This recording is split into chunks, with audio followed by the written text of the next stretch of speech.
Chers amis, bonjour. Alors, je voudrais vous souhaiter Rosh Chodesh Mevora, puisque aujourd'hui c'est Rosh Chodesh Iyar et Shabbat aussi. Et même si on est physiquement tous éloignés, malgré tout, on peut quand même se sentir faisant partie d'un même ensemble. Alors, on va fêter cette fête de Rosh Chodesh qu'on a déjà commencé. D'ailleurs, le premier jour de Rosh Chodesh, c'est aussi la Iloula d'un grand sadique, Rabbi Chaim Vital, celui qui a écrit tous les écrits du Harizal, Zkuto Yagen Aleinu. Il est connu que le mois de Iyar, dans lequel nous sommes rentrés maintenant, les lettres du mot Iyar font Ani Hashem Rofeecha, je suis l'Éternel, qui te guérit. C'est un mois qui est propice à la guérison, on en parle dans plein d'endroits, on explique qu'il y a une lumière spéciale, qu'il y a une force après Pessah, pendant le mois de Iyar, où il y a justement quelque chose qui vient nous revitaliser et nous amener la guérison, et Dieu sait qu'on en a besoin aujourd'hui. Le monde a besoin de cette guérison, on a besoin d'être guéri et d'être soigné de tout ce mal actuel. Alors, le mois d'hier, il est aussi marqué, et c'est peut-être là le lien qu'on va essayer de faire, avec une mitzvah qu'on fait tous les jours du mois d'hier, qui est la mitzvah du Homer. On compte le Homer. Alors, pour compter le Homer, en fait, on compte à partir du lendemain du premier jour de Pessah, donc le 16 Nissan, et puis on va compter jusqu'à Shavuot, 49 jours, jusqu'à arriver au 50e jour, qui sera le jour de Shavuot. Ce Homer, en fait, c'est un moment en réalité où on est confronté à une forme de travail sur soi. Alors c'est intéressant parce que on va voir tout de suite qu'il y a un lien avec la paracha de cette semaine aussi, puisque la paracha de cette semaine va nous parler du Metzora, et le Metzora le Metzora, ce qu'on appelle communément le lépreux, en réalité c'est plus profond que ça. Et pour le dire en quelques mots, il y a un certain nombre de plaies qui peuvent apparaître sur la peau d'une personne. La Torah nous en parle. Elle parle de 4 sortes de plaies. Il y en a 2 qui sont principales, 2 qui sont secondaires. C'est des taches blanches qui font des choses. Et puis on voit comment elles évoluent.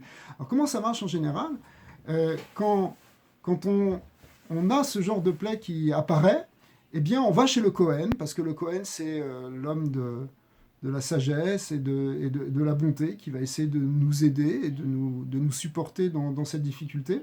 Et on lui montre la plaie et ce que va faire le Kohen, c'est qu'il va voir si c'est vraiment une plaie qui a l'air vraiment d'être une plaie telle que la Torah en parle.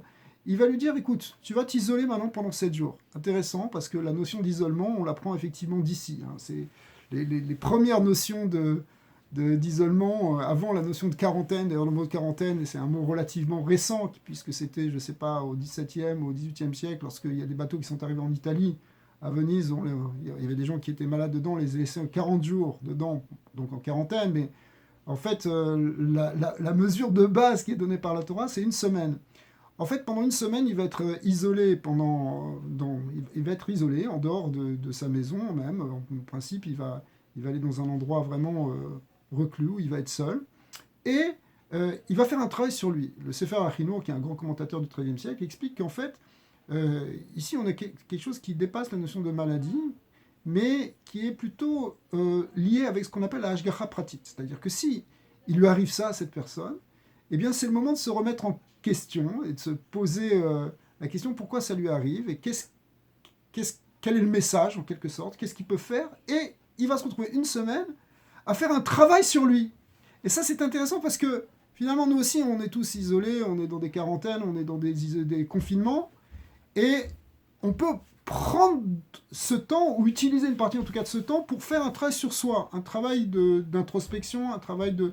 Ce qu'on appelle en fait dans la Torah un travail de teshuvah, c'est-à-dire un travail plus en profondeur pour savoir où est-ce qu'on en est et finalement un travail de recentrage. Et ce qu'on va demander à cette personne-là qui est atteinte sur sa peau, c'est-à-dire sur son extériorité, elle est atteinte de quelque chose, et en même temps, il faut qu'elle se pose des questions sur son intériorité.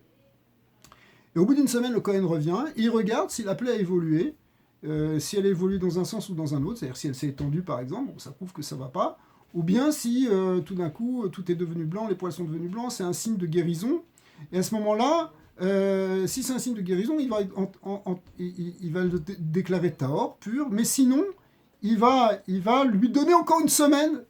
Enfin, s'il est complètement tamé, il va le purifier, on va voir après, mais si ça n'a pas vraiment évolué, on lui donne encore une semaine d'isolement, encore une semaine de quarantaine, ça veut dire qu'il n'est pas allé jusqu'au bout du travail, il peut encore faire. Puis finalement, bon, si ça ne fonctionne pas, on va lui faire un processus de purification qui va prendre un certain nombre de jours, 7 jours, après il y a toute une symbolique dans cette purification, on ne va pas le développer maintenant, mais l'idée, c'est qu'en fait, on prend ce temps, on prend ces 7 jours pour travailler sur soi, et ça, c'est ça qui crée normalement la guérison. C'est-à-dire que la guérison, elle est d'abord un travail sur l'âme, pas sur le corps, elle est d'abord sur l'intérieur.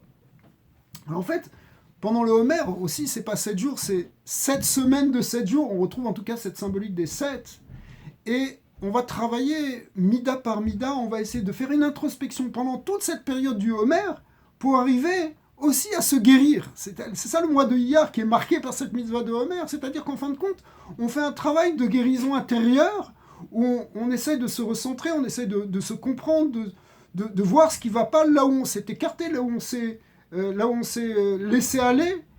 Et ce qui est intéressant, c'est qu'aujourd'hui, c'est le monde entier pratiquement qui fait ça, c'est-à-dire que peut-être c'est une question qui doit se poser pas simplement au niveau des individus, mais au niveau même du monde, c'est-à-dire qu'est-ce que le monde n'est pas parti en dérive complète, est-ce que c'est pas un moment de faire un recentrage pour retrouver l'essentiel, pour retrouver l'essence de l'homme, de ce qu'on est venu faire dans ce monde.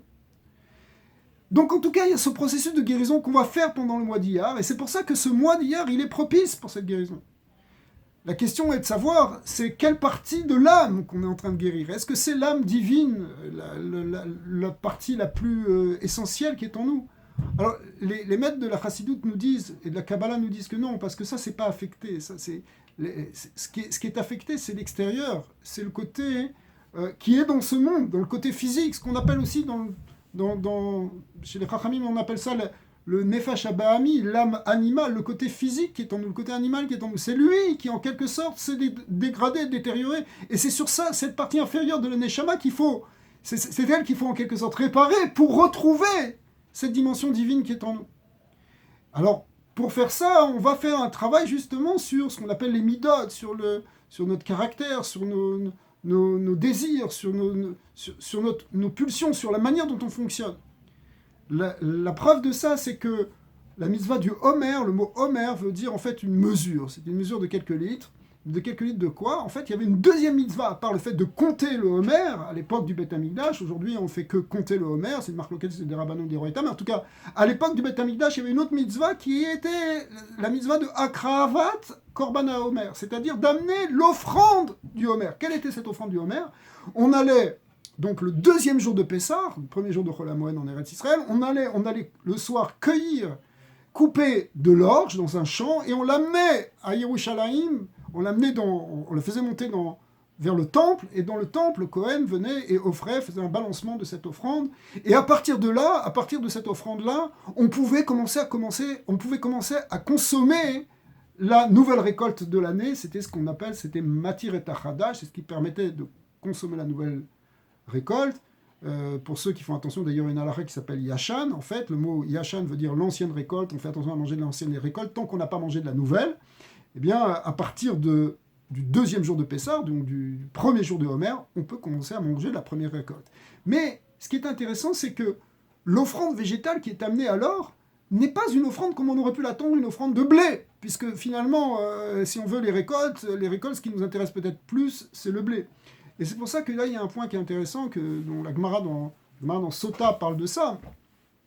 Elle dit que le Korban HaOmer, il est fait avec de l'orge. Or, l'orge, c'est ce qu'on appelle un Mahal Behema, c'est-à-dire un aliment qui est désigné en priorité aux animaux. Bien sûr, on peut manger aussi de l'orge, mais c'est plutôt quelque chose qui est pour les animaux, un peu comme l'avoine. L'avoine, c'est les chevaux qui mangent de l'avoine, même si ça nous arrive de manger des flocons d'avoine. Mais en tout cas, l'orge, c'est aussi au départ un Mahal Behema. Et c'est justement ce côté animal qu'on est en train d'amener, qu'on est en train d'élever, qu'on amène vers le temple, qu'on amène vers l'autel, pour ramener vers sa source divine, c'est-à-dire la côté de l'animalité qui va remonter. Et ça, c'est finalement ce travail-là qu'on fait pendant le Homer, pendant toute cette période-là dans laquelle on est actuellement, et dans laquelle on va passer un mois pendant le mois de Iyar, on va essayer de ramener ce côté physique, ce côté animal, ce côté dans lequel, ou plus exactement, la partie de notre âme s'est perdue en quelque sorte, pour la ramener vers son essence, et finalement ajuster la Neshama avec le corps. Parce que la Torah nous dit, il ne faut pas être simplement une âme et complètement détaché de la matière, et pas non plus être que physique. Il faut unifier les deux. Mais quand il y a eu trop d'éloignement, il y a un moment où il faut faire en quelque sorte ce recentrage, et c'est ça le sens justement de cet isolement qu'on demande au Metzora, qu'on demande à celui qui a un problème. Là, il y a quelque chose qui vient le frapper, en quelque sorte, et pour lequel il doit se remettre en question. Nous aussi, en fin de compte, on a cette possibilité extraordinaire de faire ça actuellement, de faire ce travail de transformation, de travail sur soi. Si on ne peut pas travailler à l'extérieur, donc qu'on puisse travailler sur soi. On va finir avec ça. Il y a une mitzvah un peu particulière qu'il faudrait expliquer en détail d'ailleurs, qui est la mitzvah qu'on appelle la mitzvah de la femme suspectée d'adultère, qu'on appelle la sota en hébreu, enfin dans la Torah. Et cette femme-là aussi, qui a été suspectée par son mari de s'isoler avec un homme et il l'avait averti, et puis finalement elle a outrepassé son interdiction de s'isoler. Elle s'est isolée, mais on ne sait toujours pas ce qui s'est passé à ce moment-là, mais en tout cas elle s'est isolée avec un homme alors qu'elle était déjà mariée. Et donc c'est un problème, un gros problème qui est le problème d'adultère. Et bien finalement, alors il y a tout un rituel, on va à Yerushalayim, le mari et la femme y vont, et la femme elle boit des eaux, et si des eaux qui ne sont pas n'importe quelles eaux, des eaux dans lesquelles on a dilué un parchemin sur lequel était écrit le passage justement de ce qui concerne cette femme sota dans la Torah, et dans lequel il y a les avertissements qui lui sont faits, et elle le boit, et si elle a fauté, alors elle va en avoir des conséquences en elle, et si elle n'a pas fauté, eh bien au contraire elle va être bénie. On dit que si elle a été... si elle n'avait pas d'enfants, elle va avoir des enfants. Si elle avait des enfants, elle avait pas de garçons, elle va avoir des autres garçons. Si elle avait des enfants qui étaient pas très beaux, elle va avoir des beaux enfants, etc. Donc, en fait, elle a une bénédiction qui se passe justement au niveau de sa fertilité et de ce qu'elle va donner ensuite au monde. Alors, à un niveau plus profond, les Mekoubalim, le Zohar déjà, et le Orach Chaim HaKadosh aussi, expliquent que finalement, la Knesset Israël, l'Assemblée d'Israël ressemble à cette femme sota. Elle-même, elle a été... le peuple juif, il a été plongé en galoute, en exil dans différents pays, il s'est mis à parler la langue, il s'est mis à consommer comme les gens, à fonctionner, à penser même comme le monde dans lequel il est, que ce soit en Europe, que ce soit en Amérique, que ce soit où est-ce qu'on soit, hein, on s'assimile d'une certaine manière à la culture environnante. Alors, on s'isole en quelque sorte avec quelque chose qui n'est pas nous, qui n'est pas l'essence du peuple d'Israël. Est-ce que on a transgressé ou pas? Le Zohar dit qu'avant Mashiach, hein, eh bien, Akadosh Baruch Hu, il fait boire les eaux de la sota au peuple d'Israël et pour les tester. Est-ce qu'ils sont restés fidèles au vrai mari qui est Akadosh Baruch Hu? On sait que Knesset Israël, l'Assemblée d'Israël, ressemble à une fiancée par rapport à Dieu qui est le fiancé, qui est son mari. Est-ce qu'elle est restée fidèle ou pas? Et c'est ça va être c'est la question. Et ça, cette question, c'est une épreuve de Emouna. D'ailleurs, c'est une épreuve de Emouna qu'on a aujourd'hui, qui est une épreuve qui touche le monde entier. Tout le monde est frappé, évidemment, et tout le monde a cette remise en question. Mais il y a aussi une analyse qu'on peut faire aussi à un niveau individuel, à un niveau aussi collectif d'entité communautaire du peuple juif qui peut se poser la question et se dire « Oui, mais finalement, qu'est-ce que Akadosh Baruch Hu nous fait ?»